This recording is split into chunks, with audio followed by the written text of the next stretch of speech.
I was chatting with my friend Helen the other day, and she said something that stuck with me.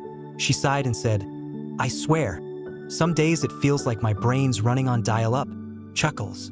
Sound familiar? Maybe you've noticed it too. Those little moments where a name slips your mind, or you walk into a room and forget why. It's frustrating, isn't it? But here's the thing. What if I told you there's a way to give your brain a tune-up without pills, apps, or complicated routines? And what if that tune-up could even make you feel sharper, happier, and more connected to the world around you? That's exactly what happens when you learn a new language, especially after 70. Now, I can already hear some of you thinking, "Oh, come on. Isn't that something you have to start when you're young?" Let me stop you right there. Science says no. In fact, studies show that picking up a new language later in life doesn't just keep your mind active. It can rewire your brain in ways that boost memory, focus, and even creativity. And the best part? You don't need to memorize verb charts or stress over grammar rules. Today, I'll show you 4 simple, joyful steps to get started. No pressure, no overwhelm. Just you, a little curiosity, and a world of possibilities. Let's start with the first step. Choosing the right language for you. Now, this might sound obvious, but so many people jump into learning Spanish or French because they think they should, only to lose steam after a few weeks. Instead, ask yourself, what lights you up? Maybe it's the Italian you heard on that trip to Rome years ago, or the Japanese your granddaughter is studying. Or perhaps it's something practical, like brushing up on the German your parents spoke when you were a child. The key is to pick a language that feels meaningful, not like homework. Take my neighbor, Margaret. At 78, she decided to learn basic Italian, not because she had to, but because she'd always dreamed of visiting Tuscany. She started with just 5 minutes a day, listening to Italian love songs while she gardened. Fast forward 6 months, and she's ordering espresso in Florence like a local. The point is, when you tie language to something you love, it stops feeling like a chore and starts feeling like an adventure. Now, once you've chosen your language, the second step is to weave it into your daily life, gently, playfully, without turning it into another task on your to-do list. You don't need to block out hours or buy expensive courses. Start small.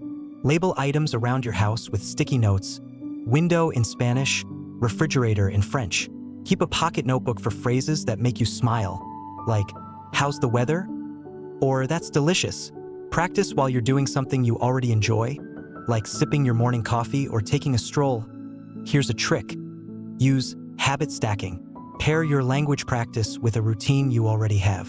For example, say 3 new words aloud while you wait for the kettle to boil, or listen to a 10-minute podcast lesson while folding laundry. Before you know it, those little moments will add up.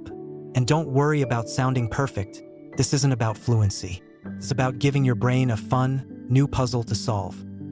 Now, here's where many folks get tripped up. They think, "I'm too old for this," or "I'll never get the accent right." Let me tell you a secret. Your age is your superpower. You've got decades of life experience, patience, and wisdom that a 20-year-old just doesn't have. You're not cramming for a test. You're exploring, savoring, and connecting. And that mindset, that's the golden ticket. But here's the thing. Getting started is often the hardest part. That's why the next step is all about pauses, then smiles. Well, I'll save that for our next chat. For now, I'd love to hear from you. What language have you always been curious about? Drop a note in the comments. Maybe you'll find a practice buddy right here. Gardening taught me something about learning a language. Both thrive when you stop worrying about perfection and just enjoy the process. Take this rose here. A few months ago, it was all thorns and stubborn leaves. But with a little patience, now it's blooming. And that's exactly how we'll approach our third step. Embrace the mess and start speaking. Let's be honest. Nothing makes us clam up faster than the fear of sounding silly. But here's the truth. Everyone mangles their first attempts at a new language. My friend Carl, at 72, decided to learn Portuguese. He butchered bom dia for weeks, calling it bom dear, until his grandkids gently corrected him. But guess what?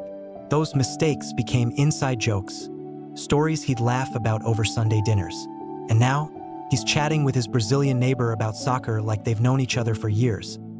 The magic happens when you dive in, mispronunciations and all. Start with phrases that spark joy. Maybe it's "I love you" in Welsh for your spouse, or "Where's the bakery?" in Greek for that trip you're dreaming of. Use apps like Duolingo or YouTube tutorials. They're free, easy, and you can replay them till you're confident. Or try shadowing. Listen to a short audio clip and repeat it like you're singing along to a favorite song. Your brain doesn't care if you're pitch perfect, it just loves the challenge. And here's a little secret. Technology's your ally. Video calls let you practice with tutors or friendly conversation groups online. No need to leave your living room. Sites like Meetup have language cafes, where learners of all ages share stories over virtual coffee. You're not just memorizing words, you're building bridges. Now, let's talk about the fourth step. Celebrate every tiny win. When you were younger, maybe success meant acing a test or getting a promotion. But now, it's about the small, shiny moments. Did you greet your dog in Swedish this morning? Fantastic. Did you recognize the word libro on a library sign? That's a victory. Keep a language joy journal. Jot down one thing you learned each day. Even if it's just, today I said, thank you, in Tagalog to the cashier at the market. My buddy Rita, 81, tapes gold star stickers in her notebook every time she masters a phrase. Silly? Maybe. But those stars remind her she's growing, and that's what matters. Set mini milestones. Maybe this month you'll learn 10 food words. Next month, master greetings. And reward yourself. Finished a week of practice? Treat yourself to a foreign film or a recipe from your chosen culture. The goal isn't fluency, it's joy. Now, I know some days will feel tougher. Maybe your memory's sluggish or life gets busy. That's okay. On those days, do just one thing. Watch a travel show in your target language with subtitles. Hum along to a French jazz tune. Even 5 minutes counts. Remember, you're not racing against anyone, you're nurturing your mind one word at a time. And here's the beautiful part. Every time you learn a new word, you're not just building vocabulary, you're creating new pathways in your brain. Studies show this can delay cognitive decline, sharpen your focus, and even lift your mood.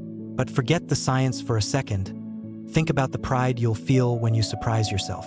Maybe you'll read a street sign you couldn't before, or share a joke with a grandchild in their high school Spanish. So, what's stopping you? Time? You've got this. Energy? Start small. Fear? Let it come along for the ride, just don't let it drive. You've already lived through harder things than a mispronounced vowel. Ready to take the next step? Let's keep growing together. You know, I found this old journal of mine the other day, filled with scribbles from my first attempts at learning Spanish. Dates circled, doodles in the margins, even a few coffee stains from mornings spent muttering, "Donde está el baño?" like a mantra. And you want to know what struck me? Not the mistakes, but the joy in those pages. The thrill of discovering that mañana means both tomorrow and morning, depending on the light. That's the heart of it, isn't it? Learning a language isn't just about words. It's about rediscovering wonder. So, let's talk about what happens next. You've chosen your language, woven it into your days, laughed through the stumbles, and celebrated those tiny wins.